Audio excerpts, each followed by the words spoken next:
Ah, hola a todos, el día de hoy continuando con el programa de SEA Medicina, vamos a hablar acerca de las fracturas de cadera. Mi nombre es Camilo Fernando Sosa, soy residente del primer año de ortopedia y traumatología. Eh, para empezar, vamos a empezar a hablar un poco acerca de la anatomía de la cadera, también conocida como la articulación coxofemoral, que sabemos que une la porción libre del miembro inferior con el hueso coxal del fémur. Es una articulación esferoide que tiene una notable movilidad, da los movimientos de flexión, extensión, abducción. Entre las cosas principales que tenemos que saber de la anatomía de la articulación es que se encuentra unida al hueso coxal a través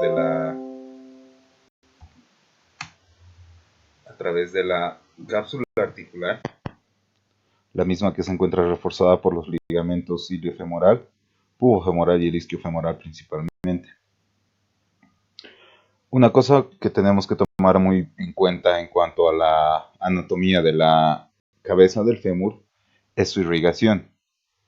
Como vemos acá, la irrigación principal va a venir de ramas de la arteria femoral profunda, las mismas que son la circunfleja medial y la circunfleja lateral. Las mismas que vemos acá, que forman un plexo arterial, que son las arterias retinaculares. Estas arterias retinaculares van a proceder a dar la mayor irrigación a la cabeza del fémur. También se encuentra la rama acetabular de la arteria obturatriz, la cual ingresa por el ligamento redondo a la punta de la cabeza, pero esta no tiene tanta importancia, ya que no da la vascularización en un porcentaje muy alto. Ya ingresando un poco a hablar de las fracturas de cadera per se, encontramos que son una carga importante para el sistema de salud, tanto en el mundo como en nuestro medio, ya que son un coste bastante importante. Tomando en cuenta la importancia de este tipo de fracturas, vamos a decir que 1 de cada 5 pacientes que sufre una fractura de cadera morirá al año de la fractura, principalmente en los primeros meses. Tenemos que tomar en cuenta que la mayoría de estos pacientes son pacientes geriátricos, los cuales van a cursar con comorbilidades, o sea, es decir, pacientes diabéticos, pacientes cardiópatas o pacientes que ya tienen enfermedades crónicas, incluso pulmonares. El hecho de que un paciente se fracture la cadera, pese a que reciba el tratamiento quirúrgico adecuado, va a aumentar el riesgo de otras fracturas, porque ya tenemos que tomar en cuenta que la marcha, por ejemplo, está alterada, lo cual va a hacer que la marcha sea más inestable y tenga la tendencia a cursar con mayores caídas, teniendo riesgo de cursar con otras fracturas que principalmente en estos pacientes, según las estadísticas, son las de radio distal y la del húmero proximal. A partir de los 40 años aumenta la incidencia, alcanzando un máximo entre 60 y 80 años. Como ya mencionábamos antes, generalmente pacientes que se consideran geriátricos. El predominio es mayor en pacientes de sexo femenino, ya que como también sabemos son las que tienen una desmineralización ósea más precoz y más extrema, ¿no?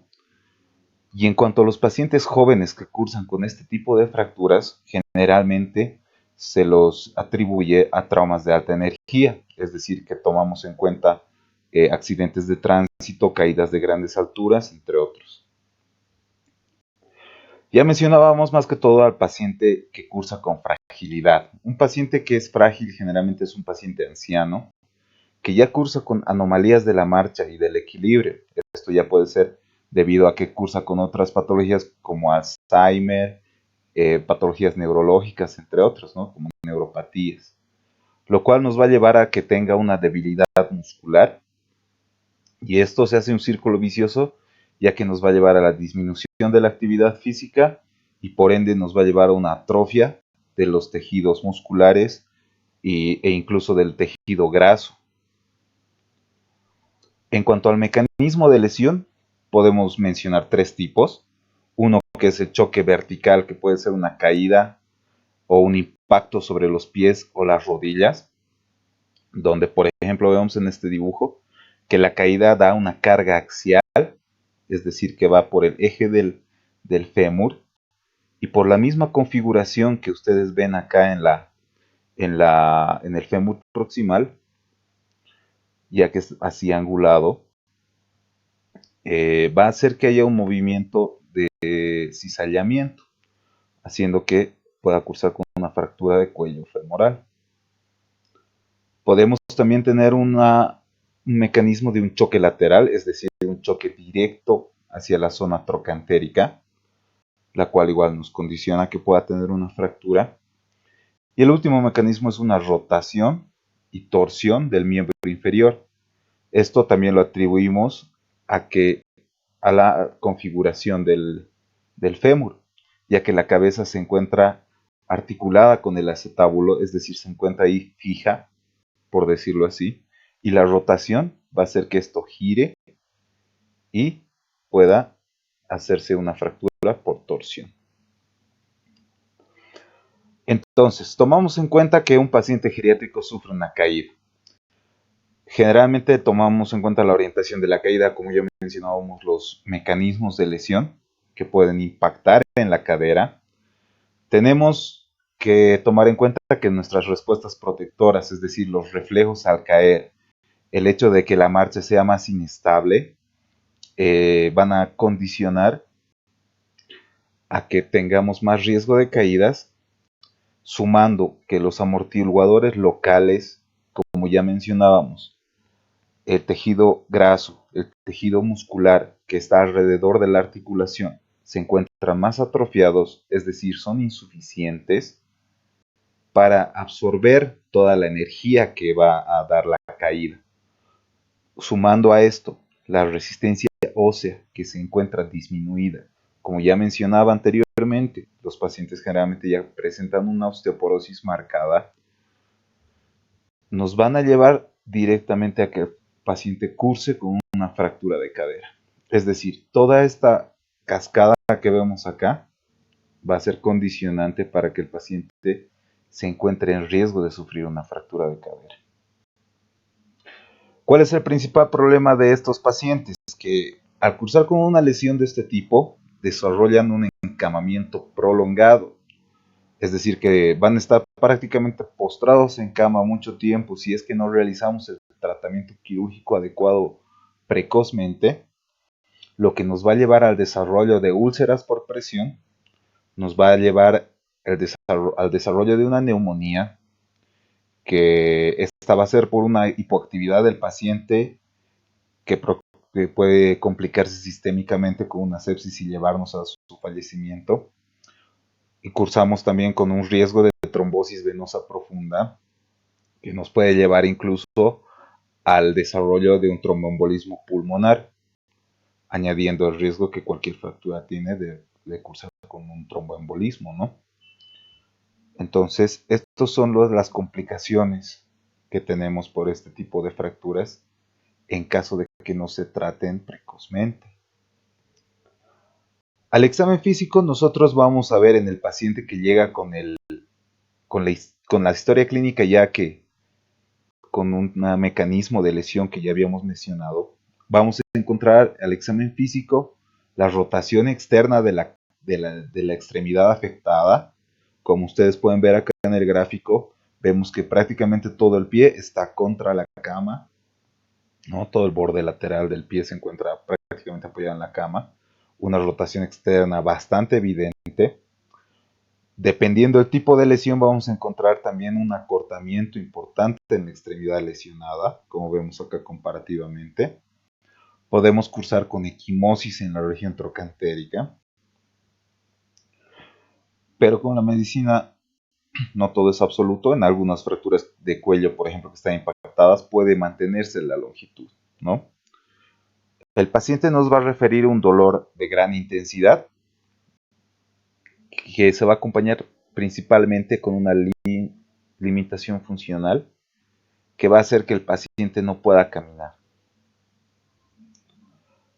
¿Cómo llegamos al diagnóstico? Tras realizar el examen físico adecuado, vamos a solicitar los exámenes complementarios, que en este caso es relativamente sencillo. Pedimos una radiografía anteroposterior de pelvis que nos va a orientar a ver el tipo de lesión de la cadera afectada y nos va a ayudar incluso para ver el lado contralateral y así ver de forma comparativa la lesión. Como vemos en esta placa AP de cadera, vemos una lesión a nivel de la base del cuello que tiene también un compromiso del trocánter menor, que como ustedes ven se encuentra acortada en comparación al otro lado, porque miren, acá está el trocánter menor del lado sano y el trocánter del fracturado está mucho más ascendido. También nos es útil solicitar una radiografía axial de cadera para ver el patrón fracturario que tiene esta, cómo está en la proyección axial, ver cómo está el trocánter, la alineación del cuello, la alineación con la diáfisis. Y esto nos va a servir también mucho para decidir el tratamiento que se va a realizar. En cuanto a la clasificación, este gráfico nos va a ayudar a ver la articulación de la cadera en un corte coronal. Lo que me gustaría que vean es lo que ya mencionaba en un inicio, que se encuentra prácticamente unida con la cápsula, que es esta parte de acá. Entonces, para la clasificación anatómica de las fracturas de cadera, en primera instancia tomamos en cuenta la inserción de la cápsula, ya que las fracturas que sean mediales a su inserción se van a considerar intracapsulares y las que estén laterales a la inserción de la cápsula se van a considerar las fracturas extracapsulares. Entonces, continuando con la clasificación anatómica de las fracturas de la cadera, vamos a encontrar que las de la parte de la cabeza son las menos comunes, pero sí ocurren. Vamos a denominar las fracturas intraarticulares o de la cabeza.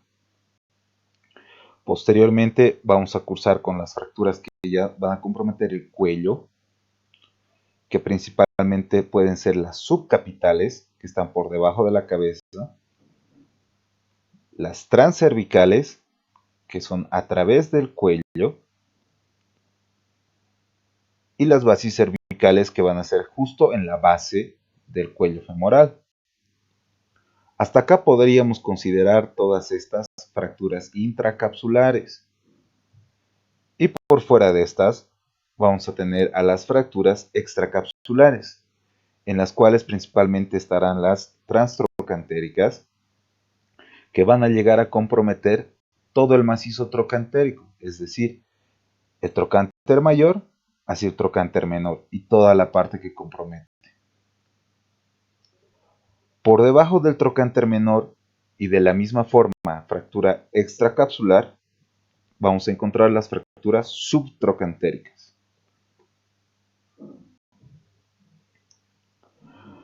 Hablando un poco acerca de las fracturas intracapsulares. Principalmente nos vamos a enfocar en las fracturas de cuello, que tienen una vascularización precaria. Tienen un alto riesgo de la lesión de los vasos, porque como les mencionaba en un inicio, tienen su irrigación a través de las arterias circunflejas que van a entrar a través de la cápsula hacia el cuello para nutrir la cabeza. Entonces, cuando existe una fractura de cuello femoral, hay también disrupción de estos vasos. Entonces, al haber esta disrupción, los vasos se rompen y por ende se corta la irrigación de la cabeza. Fuera de ello, al haber un sangrado intracapsular, se forma un hematoma que está prácticamente llenando una cavidad cerrada, la misma que no es expandible. En este caso hay una compresión de los vasos que aún quedan sanos, lo cual nos va a llevar a que en un determinado tiempo se produzca una necrosis isquémica de la cabeza del fémur, que esta es prácticamente irreversible. Y considerando esta vascularización precaria, también nos conduce a que haya una ausencia de la consolidación. Entre las clasificaciones para las fracturas de cuello, podemos mencionar la clasificación de Pauwels, que toma angulaciones con la horizontal. En el tipo 1 van a ser angulaciones que van a ser de 30 grados aproximadamente, en las cuales, como podemos ver, la carga, es decir, el peso del paciente va a ir hacia la cabeza del fémur, pero si ustedes notan la imagen, la fractura puede estar algo impactada, por lo cual la carga se va a distribuir hacia el cuello. Entonces podremos considerar que es una fractura estable. En cuanto al tipo 2, es una fractura de aproximadamente con una angulación de 50 hasta menos de 70 grados, que la carga, como ustedes pueden ver, igual se puede dar en la cabeza del fémur, pero esta se va a desplazar hacia medial por la misma angulación del trazo fracturario y va a hacer que la parte proximal del trocánter pueda ascender. Entonces es una fractura inestable. En cuanto al tipo 3, son lesiones que tienen un ángulo con la horizontal mayor a 70 grados, que son las más inestables. Es decir, que esto, cuando haya un peso o una carga por la cabeza del fémur, este se va a desplazar prácticamente vertical, haciendo que la parte trocantérica se desplace hacia arriba. Es decir, que esto es un movimiento de cizallamiento. Cizalla porque esta parte de acá se va hacia abajo y esta parte de acá se va hacia arriba. Entonces ese es el movimiento de cizallar. Y prácticamente es la fractura más inestable que existe. Otra clasificación bastante útil es la clasificación de Garden. La clasificación de Garden toma en cuenta las tipo 1, que son fracturas incompletas, no desplazadas, que es una fractura estable. Las tipo 2 son fracturas completas que pueden estar impactadas y por ende también se consideran estables. En cuanto al tipo 3, la fractura es completa, pero existe un desplazamiento parcial. Algunos autores indican que es menor del 50%, pero el hecho de que ya tenga este desplazamiento nos condiciona que esta sea una fractura inestable. Por última, las tipo 4, que son fracturas completas con un desplazamiento considerable, que es mayor al 50%, que por ende es una fractura bastante inestable. Tomando en cuenta este esquema, podemos basarnos en la clasificación de Garden para poder considerar el tratamiento que vamos a realizar al paciente.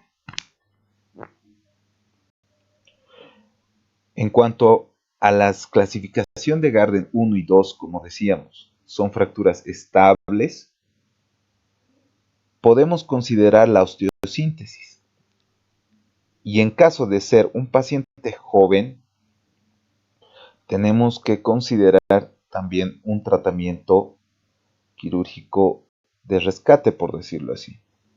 Porque en un paciente joven no tenemos que considerar directamente poner una prótesis, ya que quizás en un futuro, por el mismo tipo de lesión que ha tenido, necesitemos cambiar el tratamiento y poner una prótesis. Pero tenemos que darle la oportunidad a ese fémur para que pueda recuperar mediante la realización de una osteosíntesis con tornillos canulados. Por otra parte, en un paciente anciano que tenga una fractura desplazada e inestable, consideramos directamente realizar la artroplastia de cadera, es decir, una prótesis de cadera. Esto en pacientes que según algunos autores deberíamos considerarlos mayores de 60 años, que van a tener van a requerir tener una movilidad precoz más rápida. Entonces es por eso que vamos a tener que considerar poner la prótesis de cadera. Fuera de eso, el tiempo de vida que les queda a estos pacientes, pues va a ser el suficiente como para que la prótesis les pueda durar, y no vamos a considerar que pueda realizarse un nuevo procedimiento posteriormente, no a menos que sea necesario. En cuanto a las fracturas extracapsulares, encontramos las fracturas transtrocantéricas, que son un hueso metafisiario vascularizado. El problema generalmente es mecánico, ya que en estos patrones son bastante inestables, y según algunos autores refieren que el riesgo principal es la mala consolidación que pueden tener. Aquí vemos algunos patrones de fractura, desde el más sencillo, que se podría considerar estable, y los otros que son más inestables, que como ya ven comprometen el trocánter menor, hay mayor conminución y por ende son mucho más inestables. ¿Cuál es el tratamiento de las fracturas transtrocantéricas? Generalmente siempre vamos a considerar la osteosíntesis. El tratamiento preferido actualmente y desde hace mucho tiempo atrás ya es la osteosíntesis mediante la colocación de un sistema DHS, que significa un Dynamic Hip Screw o un tornillo deslizante de cadera, que como ustedes ven es un tornillo que va hacia la cabeza del fémur y el resto se fija con una placa y tornillos para fijar la fractura transtrocantérica. En cuanto a las fracturas subtrocantéricas, ya decíamos que son las que comprometen por debajo y a través del trocánter menor. El tratamiento de preferencia es la osteosíntesis. Para este tipo de fracturas tenemos varias opciones, entre las cuales está el clavo cefalomedular o clavo gamma, que como ustedes ven atraviesa la punta del trocánter hacia la diáfisis y se fija aproximadamente con tornillos hacia el cuello y tornillos distales para bloquear el clavo. Pero también tenemos opciones de placas, como la placa DSS, que vemos esta, que es un tornillo que va hacia el cuello y tornillos que van hacia la diáfisis. Entonces, haciendo un pequeño resumen, encontramos que las fracturas intracapsulares, el principal problema es el biológico, como ya mencionaba anteriormente, la vascularización que puede llevarnos a una necrosis de la cabeza. En las extracapsulares el problema generalmente es mecánico, porque hay mucha tendencia de desplazamiento. Según su clasificación, usamos la clasificación de Garden en las intracapsulares para ver el desplazamiento y la estabilidad. Y en las fracturas extracapsulares podemos clasificarse en estables o inestables. El tratamiento en las fracturas intracapsulares en pacientes jóvenes debemos considerar siempre la osteosíntesis con tornillos, y en pacientes en edad avanzada considerar la osteosíntesis en caso de que no sea desplazada, y si esta es desplazada, pues ya realizamos la artroplastía, es decir, la prótesis de cadera. En cuanto a las extracapsulares, la primera opción siempre va a ser la osteosíntesis. Como ya mencionamos muchas veces ya, las complicaciones de las intracapsulares, es decir, de las fracturas de cuello, va a ser la necrosis isquémica y la ausencia de consolidación, y las fracturas extracapsulares generalmente pueden consolidar en una mala posición si es que no realizamos un tratamiento adecuado. En cuanto a posoperatorio, la carga y la deambulación son según los hallazgos radiológicos, es decir, que con los controles radiográficos que hagamos vamos a ver cuánto está consolidando la fractura para considerar que el paciente pueda empezar a pisar. Pero consideramos que uno de los principales objetivos de cualquier tratamiento quirúrgico de una fractura es la movilización precoz. Es decir, que si nosotros operamos a un paciente para que de una fractura de cadera, esta va a ser para que el paciente pueda movilizarse rápido y no esté condenado a estar en la cama, ¿no? Que por lo menos se lo pueda mover de la cama al sillón, del sillón a la cama, y tener un poco más de confianza para moverlo. La rehabilitación va a iniciar desde el postoperatorio inmediato. Revisando un poco de casos clínicos, pues un paciente de 50 años de edad que tras accidente de tráfico sufre dolor e impotencia funcional en el miembro inferior derecho, no presenta ninguna deformidad, en el estudio radiográfico se aprecia una fractura de cuello femoral. Respecto a esta patología, indique la respuesta correcta.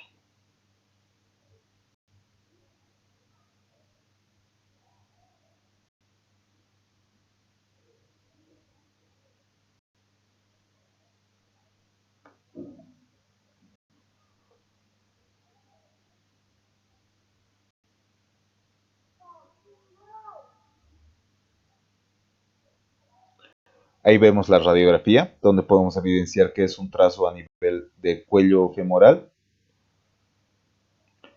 justo a nivel subcapital. Y la respuesta correcta fue: el tratamiento debe ser la estabilización quirúrgica con tornillos canulados, ya que consideramos a un paciente de 50 años joven que aún va a realizar muchas actividades, aún tenemos que darle chance a esa cadera que pueda recuperar, y es lo que se ha hecho con esta paciente. Se ha hecho una osteosíntesis con 3 tornillos que tras un año de seguimiento hemos podido evidenciar que ha hecho una consolidación adecuada de la fractura con una remodelación ósea bastante buena, y como ustedes verán no se ha perdido la longitud del cuello del fémur, se ha mantenido la simetría entre ambos. Miren el nivel del trocánter menor, prácticamente está el mismo del lado contralateral, y prácticamente la paciente realiza sus actividades con toda normalidad. Otro caso clínico: un paciente de 82 años con Alzheimer moderado, cardiopatía isquémica, que está bajo un control médico, es traído a la urgencia tras caída, radiográficamente presenta una fractura transtrocantérica proximal de fémur. ¿Cuál sería, según ustedes, el tratamiento más adecuado?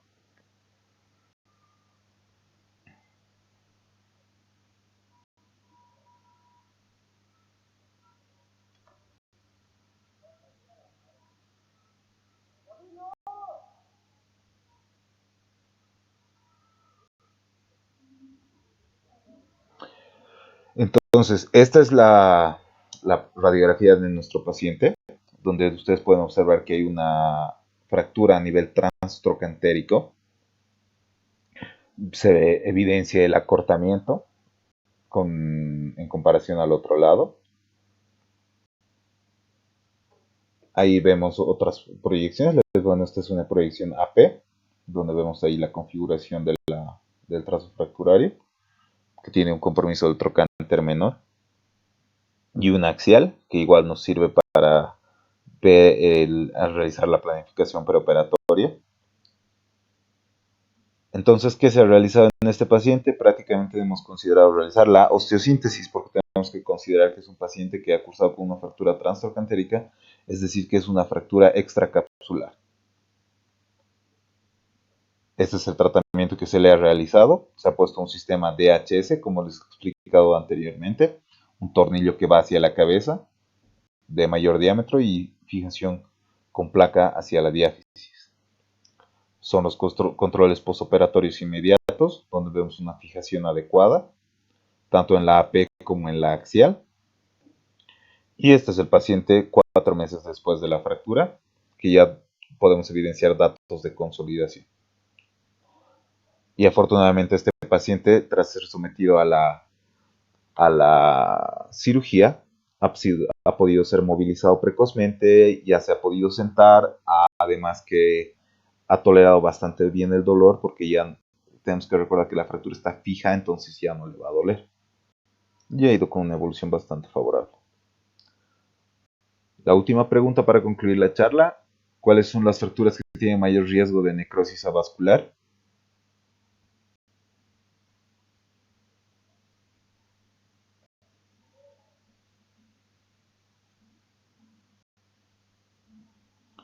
Las que tienen mayor riesgo de necrosis vascular son las intracapsulares, como ya mencionábamos, ¿no? Por la lesión que puede haber a nivel de los vasos que entran por el cuello para nutrir la cabeza. Esa ha sido la charla acerca de las fracturas de cadera. Espero que haya sido de su agrado. Cualquier pregunta, espero que me la hagan llegar. Y les deseo éxitos en toda la preparación en la que están realizando. Muchas gracias.